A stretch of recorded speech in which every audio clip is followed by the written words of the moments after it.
Alright, his story, the most viewed YouTube short creator. Faster growing than Zach D films himself. So in today's video, I'm gonna be reviewing his channel. Let's get into this. Alright, so this is his account. This is his YouTube channel. He has 5.27 million subscribers, 1.2k videos. Alright, let's start off by checking out his oldest video. A teenager tortured my dog for fun, then For fun? Wait, what? threatened to do it again. My dog had gone missing for a few hours, and when I finally found him, he was standing outside another house in my neighborhood. He was covered in bruises, his eye was swollen shut, and blood was still dripping down his side. The teenager walked out and didn't apologize. He just told me to keep my dog on a leash or he'd do it again. I rushed him to the vet, but he was too far gone. I had to put him down just to No, that's already so sad. spare him the suffering. That dog was the only memory I had left of my late wife, Helen. So I called in a few favors and found out everything about this kid. His school, his job, his girlfriend. He was enrolled at a Catholic private school, and when I told them what he did, they expelled him within the week. His girlfriend was vegan and an animal lover, so convincing her to break up with him was easy. I sprinkled in a few lies, and she destroyed his car for revenge. Then my friends and I posed as customers at his job and filed complaints until his manager fired him on the spot. His life was gone within days, and as he was walking home after getting fired, I ran him over with my truck. A teenager tortured. Good and bad revenge. Alright, so let's check out one of his most popular videos. My twin brother Chris and I were 9 when we learned Morse code. We tapped messages under the dinner table. Wait, how much views does this video have? 78 million views. Damn. April 12th, 2026. Matter of fact, let me check what date was the oldest video. A teenager. Alright, so his oldest video was made on February 6th, 2026. That's pretty fast growing. My twin brother Chris and I were 9 when we learned Morse code. We tapped messages under the dinner table when Mom told us to stop talking and tapped through the wall between our bedrooms every night. When Chris got into a car accident and the doctor said he'd never wake up, I pulled up a chair next to his bed, took his hand, and tapped. "Are you there?" Nothing. But I came back the next afternoon and tapped again. Before I left, I always said the same thing. "See you tomorrow, Chris." A week later, Chris's fingers twitched against mine, and I almost fell out of my chair. I grabbed a nurse and she barely looked up. They're reflexes. It doesn't mean anything. I bought a notebook the next day and started writing down every single one. 4 months in, Mom watched me scribbling and said, "How long are you gonna keep doing this? Until he taps back." He's not gonna tap back. You're talking to a corpse. Dad lasted a few more months before he pulled me into the hallway. "We need to talk about donating your brother's organs. His fingers move every time I hold his hand, Dad. The nurses said those are reflexes. Stop getting your hopes up, son." I don't care what the nurses say. You're not donating my brother's organs. But a week later, my parents called to have Chris transferred to a long-term facility to die and scheduled a meeting to sign the papers. The afternoon before the meeting, I tapped into his palm like always, but this time, something tapped back. Short, short, short. Long, long, long. Short, short, short. SOS. I grabbed his hand. "Chris, if that's you, squeeze once." He squeezed so hard my knuckles cracked. I stormed into the meeting room and told them my brother just responded to me. The caseworker said, "This is very common with families who aren't ready to let go." My parents nodded. I grabbed the transfer papers off the table. "You're not signing anything until you come see for yourself." I walked them to Chris's bed and grabbed his hand. "Ask him anything." The caseworker asked what year it was. Chris squeezed out the answer. Count to 5. 5 perfect squeezes. His mother's name, tapped out letter by letter. By the 10th question she said, "He's still alive. We can't move him." Weeks later, I asked Chris what kept him fighting when everyone gave up. Heard Mom call me a corpse. Heard Dad say donate my organs. Heard all of them leave, except you. I asked why. I wanted to see you too. My twin brother Chris and I were 9 when we learned Morse code. We tapped. Damn, that's sad and crazy. Wow, that video is 1 minute 52 minutes. 1 minute 52 seconds long, and I didn't even notice it was that long. Alright, next video. Let's go to the latest one. Oh, shoot. My twin brother Chris and I were. Your chips and salsa and a little bit of masala is outside. My classmate Derek hand.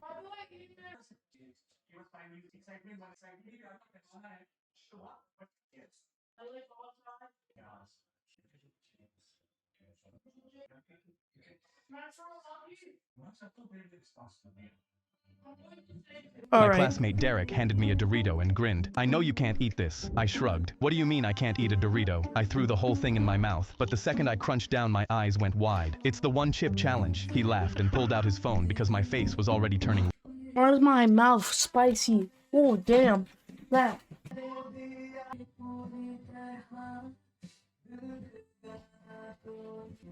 Sweat poured down my face as my mouth and stomach instantly screamed in pain. I reached for Derek's milk carton, but he pulled it away, shoving his camera in my face. I got up and sprinted Damn, that's just messed up as a friend.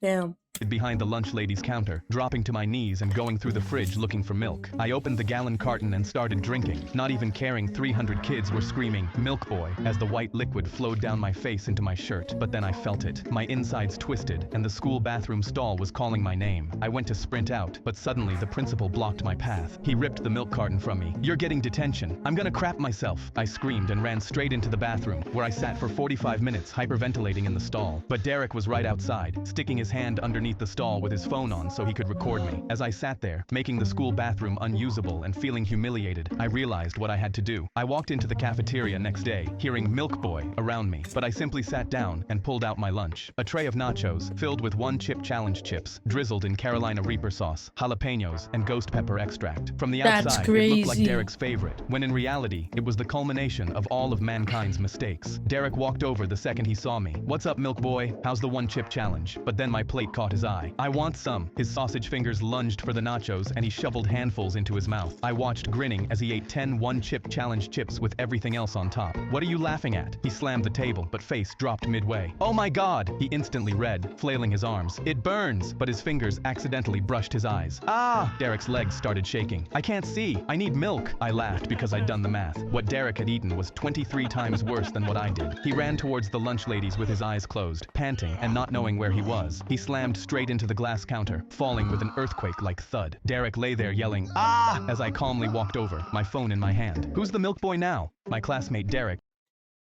That's crazy. That's really crazy. All right, next video. I watched Spider-Man for my class. I watched Yeah, these videos are like almost 2 minutes long, and it doesn't feel like it. It's like really interesting. Did you see like how I was like focused? Anyways, let's watch this. Spider-Man for the first time and was convinced I could climb walls. I ran past my cat and straight to my pet spider's tank and stuck my hand in it waiting for it to bite me. I was convinced it bit me and smiled because that's exactly what I needed. I'd begged my mom to buy me a Spider-Man suit, so I went into my closet and put it on. I pressed my hands flat against my bedroom wall. It didn't stick, but I wasn't worried. I was positive my powers were going to kick in soon. I waited a minute, then I opened my bedroom window and climbed out onto the roof. My hands gripped the shingles and I gasped. They were sticking. My powers kicked in. I started crawling across the roof on all fours like Spider-Man. But then I heard meowing from the tree next to my house. It was my cat. She was stuck on one of the highest branches. This was my first mission. I jumped from the roof onto the tree and started climbing. Branch by branch I got higher. The cat was right there, so I grabbed it with one arm. I felt like a hero. Then I heard my mom scream from below. "What are you doing in that tree?" I yelled back. "Mom, my spider bit me. I'm Spider-Man now." My mom shook her head. "Get down before you hurt yourself." But when I looked down, I felt pee come out. I was way higher than I thought, and if I fell, I would take serious damage. I tried to climb down, but realized I couldn't climb down and hold the cat at the same time. Then a branch under my foot cracked. I hugged the tree with one arm and the cat with the other. The branch snapped. I hit every branch on the way down and landed directly on my left arm. I heard it crack and it bent the wrong way. I was screaming and crying in my Spider-Man suit, but the cat landed on my chest without a scratch, and she started purring on me. Mission complete. I was Spider-Man. When I came back from the hospital, my mom told me she released my pet spider in the wild. She pointed at my suit in the closet. I'm returning that suit too. Turns out I wasn't Spider-Man. I just had a really strong grip. Damn. Bro really wasn't Spider-Man. I was typing on my school laptop when the webcam light started blinking, even though the camera was turned off. I immediately covered it with my hand and thought back to yesterday when the principal had handed these out at school. "These laptops are completely free. Make sure to take them home." I waved at the lens and it blinked faster. I slid my chair back like the thing might bite me because someone had been watching me, but I rolled right back in and stared dead into the camera. "Whoever you are, I'm catching you red-handed." I taped over the lens and took it to school the next morning, but the principal pulled me out of class class at lunch and took me to his office. "I know you've been damaging school property." He snatched my laptop and jabbed at the tape, but I jabbed back and asked, "How did you know the tape was there?" His face went red as he pushed me back. "That's none of your business. Don't damage school property from now on." He pulled the tape off and shoved the laptop back to me before kicking me out, but I was smiling ear to ear. That night, I sat in my bed and made sure the light was blinking again. Then I pretended to not notice the camera and said out loud, "I have proof that the principal is spying on us. It's hidden in my drawer, but I'll hand it over to the police tomorrow." Then I closed my laptop, called the cops for real, and told them a man was breaking into my house. A few minutes later, my window slid open. I was lying on the bed and kept my breathing slow as footsteps crossed my carpet. When I cracked an eye open, the principal was digging through my drawer. His flashlight swung straight onto my face and my entire body locked up. I strangled my sheets as he stepped toward my bed, but that's when red and blue lights flooded my window and two cops burst in through the door. They slammed him into my floor and my fingers finally let go of the sheets. He got cuffed, screaming, "Those are my laptops. I have a right to use those cameras." I sat up and waved at him from point blank. "I promised I'd catch you red-handed, and that's exactly what I did." How long was this? 1 minute 40 seconds. Wow. Nice plot twist too. So far, his story's good. So, My little brother creeped toward my bedroom carrying a live hornet's nest while wearing a full hazmat suit. I gasped because I knew he was trying to get revenge on me for yanking out his PS5 right before he got his first ever victory royale. But this was way too far, and I needed to stop him before he tried to murder me with hornets. I tiptoed after him, and he slipped inside, slid my closet door wide open, and set the nest on the shelf with a huge grin on his face. He stepped back and let out this muffled villain giggle behind the visor, like thinking about murdering me made him the happiest man in the world. I walked up and put one hand on my bedroom door, and he froze like a deer in headlights. I shut the door on him and his nest and held down on the handle so he couldn't escape. He pounded on the door. "Let me out! The suit won't protect me forever." I leaned in close. "I'll let you out if you agree that the prank war is over and carry that nest back to its tree where it came from." The buzzing got louder, and when I looked through the peephole, I saw a hornet land right on his visor, and his eyes went huge behind the plastic. "Okay, truce. The war's over. Let me out. Let me out." I breathed a sigh of relief and levered down the handle, and he stumbled out and immediately shut the door behind him with his rubber glove still on. He held out his arm. "Dude, come here and shake my hand." I walked towards him, and he stepped on my laces and tripped me up. I had my fingers crossed. War ain't over. I instantly put my hand on the handle and locked eyes with him. So were mine. I quickly pushed him back into the room and shut the door, just as the nest rolled off the shelf and split open on the floor. The last thing I saw was one hornet landing on his zipper and pulling it down. My little brother. That's crazy. Wow. Wow. So guys, I recommend you guys to check out his story. He's like a really good YouTuber. If you guys enjoyed this video, please smash that like and subscribe button. Actually, I'm not gonna force you. Peace out.